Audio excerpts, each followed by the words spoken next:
But the real big issues in society, they are based on value judgments. And in question of value judgments, there are no professionals, there are no experts, there are only ordinary people with their common sense, their values, their dreams for a better future. I met Olof Palme at Kenyon College in Gambier, Ohio in 1947. We were classmates. He had come to Kenya to get his degree in politics, and I think in America. Olof Palme was a visionary and a practicing political leader, an all too unusual combination. Before his assassination in 1986, he had become the leader not merely of a nation, but of a global movement.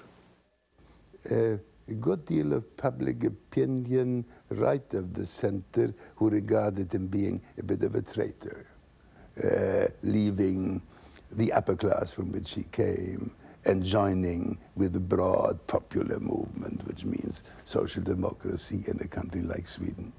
I made my first speech on Vietnam in 1953 against the then French war in Indochina. Yes. And I've really been repeating the same speech then for 20 years. The biggest demonstration ever in this country was a demonstration, the same year I think it was actually, against Czechoslovakia, against the Russian occupation of Czechoslovakia. Remember that, please. Är kanske inte endast det tjeckiska folkets självbestämmanderätt.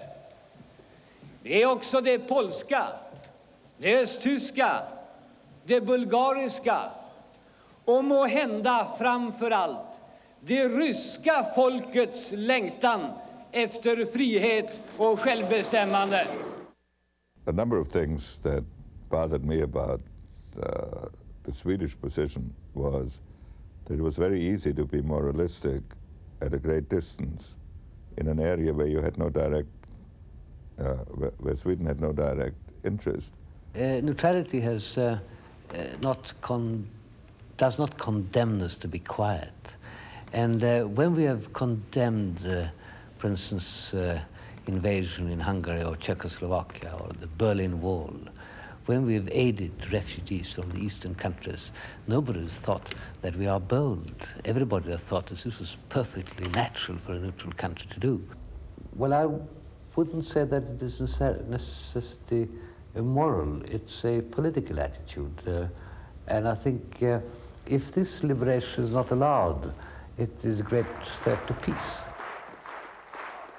He was quite easily one of the greatest leaders of the world that we in Southern Africa have ever known. Over the years, the racist regimes have received so much support from the Western powers and Western business that now the liberation movements need support in the form of pressure against the South African regime.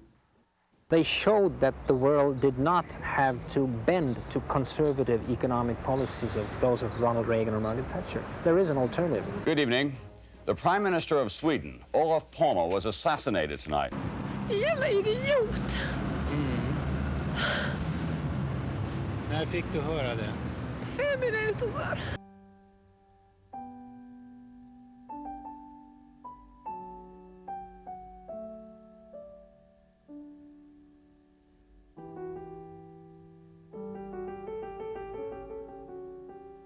He was fun to talk to, whether you agreed with him or not, and you don't, you know, many political leaders are really boring except for the office they hold. And if they weren't, whatever they are, prime minister, foreign minister, you wouldn't be all that interested to talk to them. That was not true of Palme. He was equally interesting whether he was in or out of office.